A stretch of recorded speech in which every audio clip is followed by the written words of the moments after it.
ৰুৱা ৰুই আছে।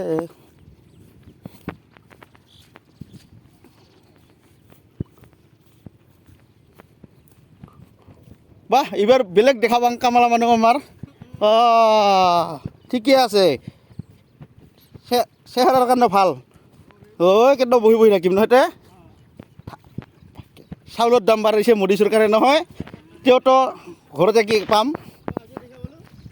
আমি হেৰি কেনেকুৱা কালি কাটছোং গাৰোজলিত হেৰি কৰছোং এই আলি পাছ কাটছোঁ। আজি সেই সৰক দুৱাৰ তাত যাম। ওপৰৰ তাত যাম মাৰি দিওঁ, পাছ কাটি দিওঁ মানে কাৰাই থৈছোঁ।